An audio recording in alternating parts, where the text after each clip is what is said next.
Foam rollers. Overrated. Underrated, I would say. I would say over. Why? Because they're horrible. They hurt you, or I just don't see the point in them. you're using it wrong? I don't use a foam roller. I have tried it a few times. I don't use it. I don't need it. Okay. Overrated. I think they're a very cheap and useful tool, but you don't need to do it all the time. But when you do have a problem, like I get that, my neck, remember a while ago I got a little sore neck? That's age. And then That's Chris Froome and age. foam rolled the rest of my back. It was all linked, and then it felt really great. And that was what, like my foam roller, it's just like 10 quid. What I think is underrated is a regular high quality sports massage. And yes, I know it costs more money. It costs a lot more money. That's not accessible for everybody. Well, no, not for everybody, but I think that is underrated because it's targeted and specific, and it's an expert which actually goes, oh, wait, there's something going on here. I can deal with that. Yeah.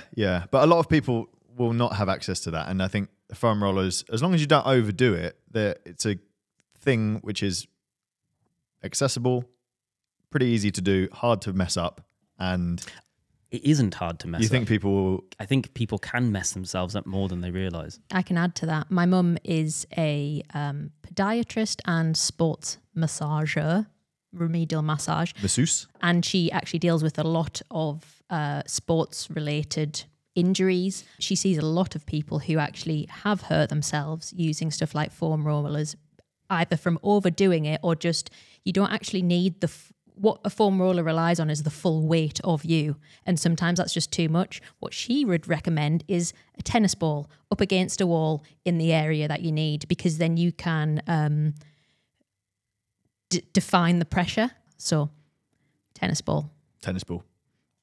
And not every single day.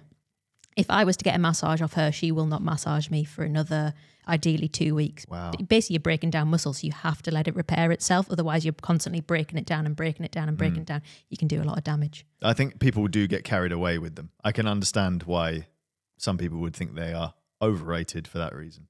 They're definitely... Some people, on training camps years ago, used to go and there'd always be a guy who does his ride, and then every single day after the ride, he spends half an hour on a foam roller, absolutely blitzing his muscles.